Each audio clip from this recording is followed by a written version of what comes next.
बचपन से लेकर हमारी मृत्यु तक हमारे साथ जो भी गलत घटनाएं घटती है, जो कुछ भी गलत होता है, वो सब बातें हमारे हृदय पटल पर छप जाती है। वह हमेशा हमें याद रहती है। हम इन्हें चाह कर भी नहीं भुला सकते।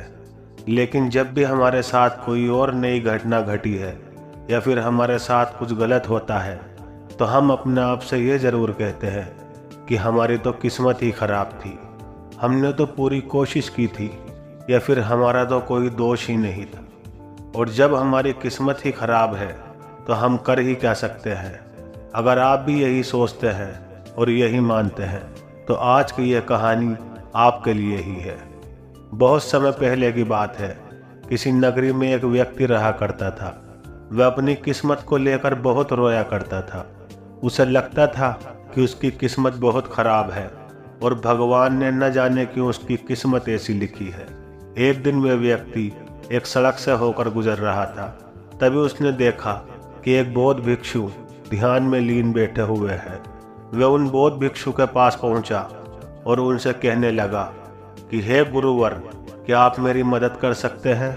इस पर बौद्ध भिक्षु कहते हैं कि बताओ तुम्हें क्या समस्या है और तुम यहाँ पर क्यों आए हो। वह व्यक्ति बौद्ध भिक्षु से कहता है कि हे गुरुवर, मैं बहुत दुखी हूँ, बहुत परेशान हूँ। मैं जो कुछ भी करता हूँ सब कुछ उल्टा ही हो जाता है। जो कुछ भी करने की कोशिश करता हूँ वह सब खराब हो जाता है। मेरे हाथों द्वारा किया हुआ हर काम पूरी तरह से बिगड़ जाता है। फिर चाहे मैं उस काम को कितनी भी अच्छी तरह से क्यों ना कर लूँ, कितना भी मन लगा कर क्यों ना करूँ, लेकिन वह काम कभी सफल नहीं हो पाता। मेरी किस्मत मेरा साथ ही नहीं देती और मैं आज इसलिए आपके पास आया हूँ। मैंने सुना है कि आप सभी समस्याओं का समाधान कर देते हैं और आज आप मेरी समस्या का समाधान कर दीजिए। मेरी इस फूटी किस्मत का कोई उपाय बताइए। मेरी किस्मत इतनी खराब क्यों है? क्या आप मेरी इस फूटी किस्मत का इलाज कर सकते हो, इसे ठीक कर सकते हो? वह बौद्ध भिक्षु उस आदमी की सारी बातें ध्यानपूर्वक सुन रहे थे और फिर वह बौद्ध भिक्षु उस व्यक्ति से कहते हैं कि फूटी किस्मत? कहाँ है तुम्हारी फूटी किस्मत? और तुम्हें कैसे पता कि तुम्हारी किस्मत फूटी हुई है? इसका जवाब देते हुए वह आदमी बौद्ध भिक्षु से कहता है कि अगर मेरे हाथों से कोई काम बन ही नहीं रहा है, मैं जिस काम को भी हाथ लगाता हूँ वो सारा काम बिगड़ जाता है। फिर मैं चाहे कितनी भी मेहनत क्यों ना कर लूँ, मैं चाहे कुछ भी कर लूँ, मैं किसी भी कार्य में सफल नहीं हो पाता। तो इसका क्या अर्थ हुआ? क्या मेरी किस्मत फूटी हुई नहीं है? जब मैं पैदा हुआ तो मेरे माता पिता गुजर गए।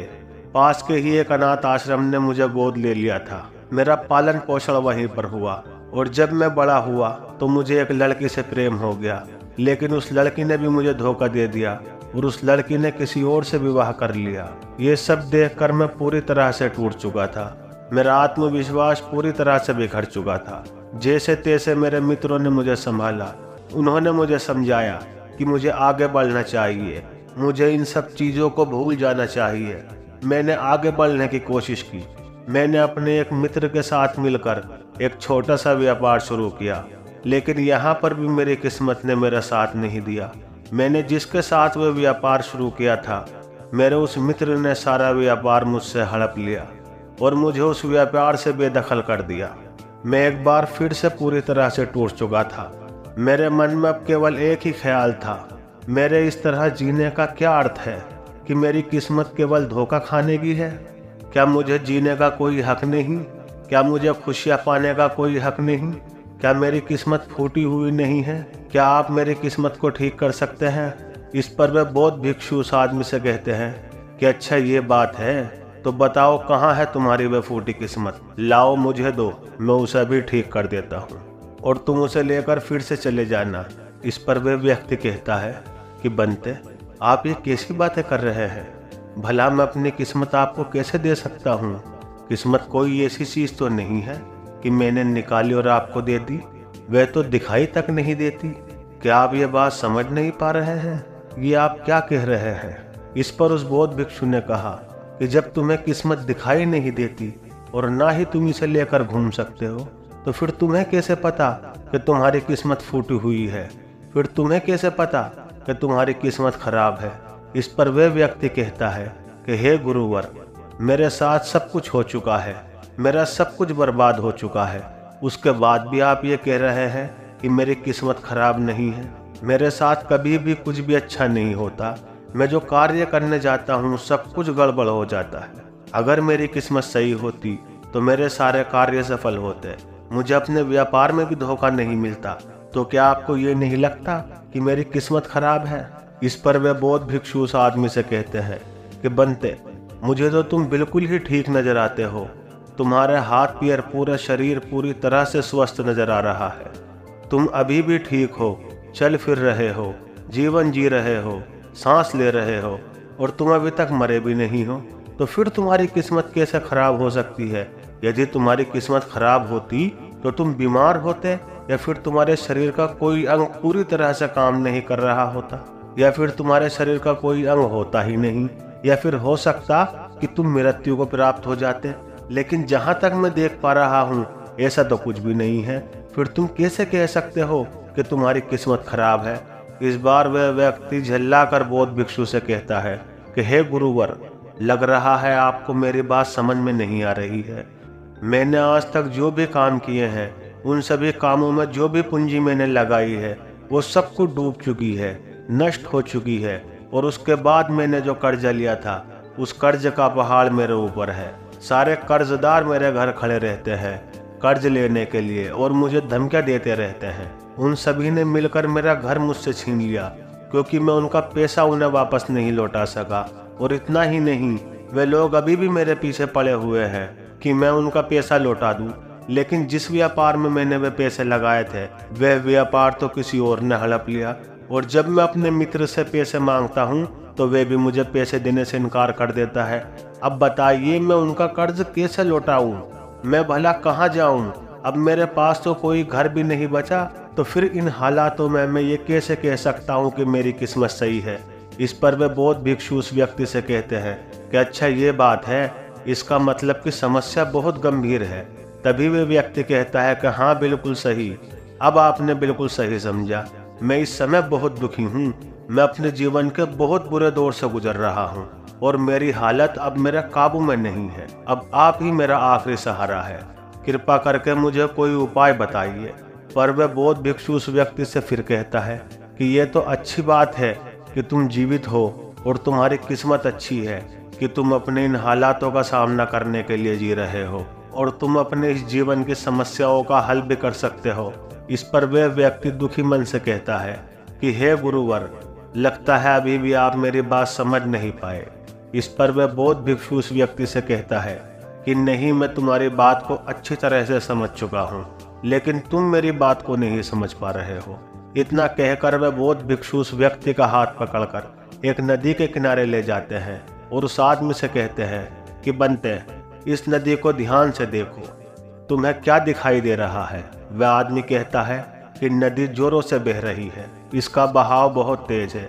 तब वह बौद्ध भिक्षु उस आदमी से कहते हैं कि यदि मैं किसी पेड़ का एक पत्ता इस नदी में गिरा दूं तो वो पत्ता किस दिशा में बहता हुआ जाएगा? वह आदमी कहता है कि हे गुरुवर, जिस दिशा में नदी बह रही है ठीक उसी दिशा में वह पत्ता भी चला जाएगा। तब वह बौद्ध भिक्षु उस आदमी से कहते हैं कि बिल्कुल सही कहा है तुमने। अब बताओ मुझे कि पत्ते की किस्मत किसके हाथों में है? इस पर वह आदमी कहता है कि हे गुरुवर, उस पत्ते की किस्मत इस नदी के हाथों में है। वह जहाँ चाहे इसे बहा कर ले जा सकती है क्योंकि इसका बहाव बहुत तेज है। तब वह बौद्ध भिक्षु मुस्कुराते हुए उस आदमी से कहते हैं कि और मान लो कि वह पत्ता सिर्फ मेरे हाथों में ही है और मैं उसे चाहे नदी में फेंकूं या ना फेंकूं, तो बताओ उस पत्ते की किस्मत क्या होगी? इसका जवाब देते हुए वह आदमी कहता है कि इस हिसाब से तो पत्ते की किस्मत आपके हाथों में हुई। आप चाहे तो उसे नदी में फेंक सकते हैं या फिर आप चाहे तो उस पत्ते को कहीं और भी फेंक सकते हैं। इस पर बौद्ध भिक्षु मुस्कुराकर उस आदमी से कहते हैं कि इस पत्ते की किस्मत ना तो नदी के हाथों में है और ना ही मेरे हाथों में, क्योंकि मैं चाहे कितनी भी कोशिश कर लूं, यदि एक पत्ता किसी वृक्ष से टूट चुका है तो वह आज नहीं तो कल सूख ही जाएगा। जब तक वह पत्ता किसी पेड़ से जुड़ा है तब तक उसे भोजन मिल रहा है, ऊर्जा मिल रही है, लेकिन जैसे ही वह पत्ता पेड़ से अलग हो जाता है तो उसे ये सब मिलना बंद हो जाता है। तो बताओ उसकी किस्मत अच्छी है या बुरी? तब वह आदमी कहता है कि हे गुरुवर, ऐसे तो उसकी किस्मत बुरी ही है, क्योंकि पेड़ पर रहने पर उसे भोजन और ऊर्जा दोनों ही मिल रहे थे। इस कारण से वह फल फूल रहा था, लेकिन पेड़ से अलग होने के बाद उसे वह भोजन और ऊर्जा प्राप्त नहीं होगा। तभी वह बौद्ध भिक्षु एक डाली से एक पत्ते को तोड़कर कहता है कि पत्ता मेरे हाथ में है और यह अभी तक सूखा नहीं है। इसके अंदर अभी भी ऊर्जा है, भोजन है, जिससे वह अभी भी कुछ कर सकता है। इसमें अभी भी जीवन बाकी है। तभी अचानक से जोर की हवा चली और उन गुरुवर के हाथों से वह पत्ता उड़कर थोड़ी दूरी पर जा गिरा। इस पर वे बौद्ध भिक्षु उस आदमी से कहते हैं कि तुमने देखा, यदि ये पत्ता अभी तक उस पेड़ से जुड़ा होता तो इतनी दूर उड़कर कभी नहीं जा पाता। आज ये पत्ता पेड़ से अलग होकर पूरी तरह से आज़ाद हो चुका है और इसने अभी अभी उड़ने का आनंद भी उठाया है, जो यह पेड़ पर रहकर कभी नहीं कर सकता था। इतना कहते हुए वह बौद्ध भिक्षु उस पत्ते के पास पहुंचे और उस पत्ते को उठाकर नदी में फेंक दिया और उस आदमी से कहा कि इसकी किस्मत कैसी है। इस पर वह आदमी भिक्षु से कहता है कि अब इसकी किस्मत बहुत अच्छी है, क्योंकि अब ये नदी में तैर रहा है, लेकिन अभी भी ये नदी के भाव के साथ ही बहता हुआ जाएगा, इसे कोई रोक नहीं सकता। इसका जवाब देते हुए बौद्ध भिक्षु कहते हैं कि ये पत्ता नदी में तैरने का आनंद जरूर ले रहा है, लेकिन साथ ही साथ ये अपने ऊपर न जाने कितने ही छोटे छोटे जीव जंतुओं को बचाएगा, उनको जीवन दान देगा और न जाने कितने ही जीव जंतु को यह एक किनारे से दूसरे किनारे तक पहुंचाने में उनकी मदद भी करेगा। इसके बाद वे बौद्ध भिक्षु फिर से उस आदमी से पूछते हैं कि अब बताओ पत्ते की किस्मत कैसी है। तो वह आदमी कहता है कि हे गुरुवर, अब तो इसकी किस्मत बहुत अच्छी है, क्योंकि ये किसी के काम आ रहा है और ये किसी का जीवन भी बचा रहा है, इसलिए इसकी किस्मत तो बहुत अच्छी हो गई। पर मेरी किस्मत वे कैसे अच्छी होगी, ये तो आपने कुछ बताया ही नहीं। तो वह बौद्ध भिक्षु उस आदमी से कहते हैं कि मान लो तुम्हें इस नदी को पार करना है और तुम नदी में उतरते हो, तो पहले तुम मुझे ये बताओ कि तुम किस दिशा में अच्छी तरह से तैर सकोगे। इस पर वह आदमी जवाब देते हुए कहता है कि हे गुरुवर, जिस दिशा में नदी बह रही है इस दिशा में तैरना आसान होगा और मैं उस दिशा में आसानी से तैरता हुआ चला जाऊंगा। उस आदमी की ये बातें सुनकर बौद्ध भिक्षु कहते हैं कि और मान लो कि तुम्हें इस नदी के बहाव के विपरीत दिशा में तैरना हो, तब तुम क्या करोगे? क्या तुम्हारी किस्मत तब भी अच्छी होगी? वह आदमी कहता है कि नहीं गुरुवर, तब तो मुझे और ज्यादा मेहनत करनी पड़ेगी, तब मेरी किस्मत भला अच्छी कैसे हो सकती है। उस आदमी का यह जवाब सुनकर वह बौद्ध भिक्षु उस आदमी से कहते हैं कि और यदि मान लो कि तुम्हारे हाथ पैर नहीं है और फिर भी मैं तुम्हें कहूँ कि तुम इस नदी की विपरीत दिशा में तैर कर अपने लक्ष्य तक पहुँचो, तब तुम्हारे मन में क्या ख्याल आएंगे और तुम्हारी किस्मत कैसी होगी। इस पर वह आदमी कहता है कि हे गुरुवर, अगर मेरे हाथ पैर ही नहीं होंगे तो मैं विपरीत दिशा में तैर कर अपने लक्ष्य तक कैसे पहुंचूंगा। अगर मेरे हाथ पैर सही सलामत होंगे तो हो सकता है कि मैं विपरीत दिशा में तैर कर अपने लक्ष्य तक पहुंच जाऊं, भले ही उसमें समय थोड़ा ज़्यादा लगे, लेकिन यदि मेरे हाथ पैर ही नहीं होंगे तो भला मैं कैसे पहुंचूंगा। ऐसे में मेरी किस्मत तो और ज़्यादा बुरी हो गई। तब वे बौद्ध भिक्षु उस आदमी से कहता है कि अब तुम्हें यह समझ में आया कि तुम्हारी किस्मत अभी भी अच्छी है, पहले भी अच्छी थी और आगे भी अच्छी ही रहेगी। बस तुम्हारे अंदर एक छोटी सी तकलीफ ये है कि जो भी समस्या है जो हमारे सामने आ रही है, उन समस्याओं का तुम सामना नहीं करना चाहते हो, लेकिन जिन समस्याओं को तुम पीछे छोड़कर भागने की कोशिश कर रहे हो, वे समस्याएं तुम्हारे साथ ही चल रही है। जैसे कि मान लो यदि इस नदी का बहाव और ज़्यादा तेज हो जाए और तुम्हें इस नदी की विपरीत दिशा में तैरने में कितनी मेहनत करनी पड़ेगी।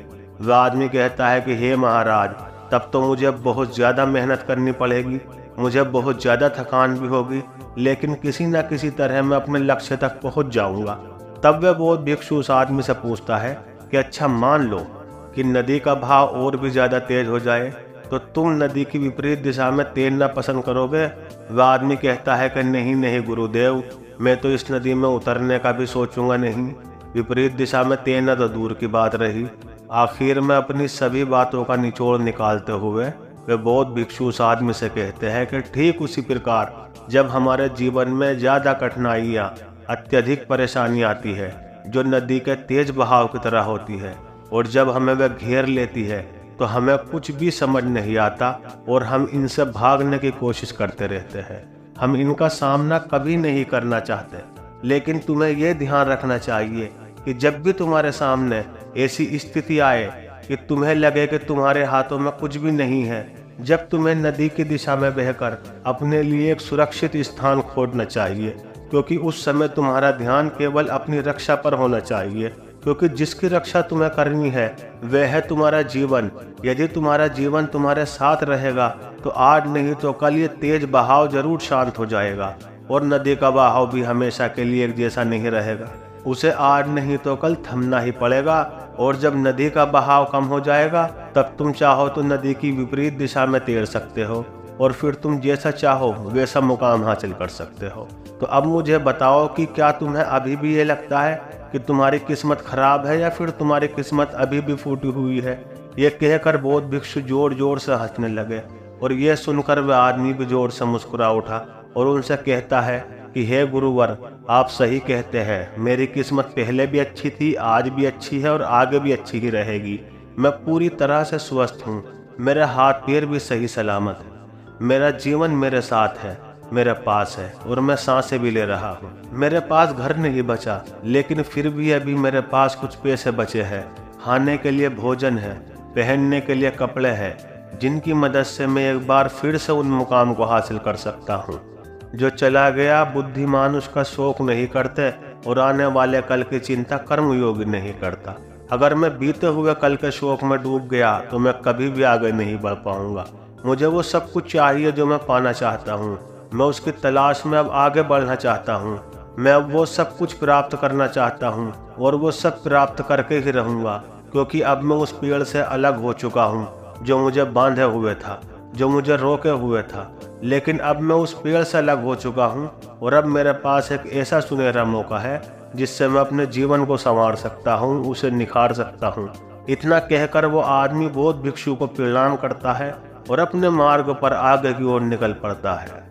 दोस्तों, अगर यह कहानी आपको पसंद आई हो तो इस चैनल को सब्सक्राइब कीजिए और वीडियो को लाइक कीजिए। धन्यवाद।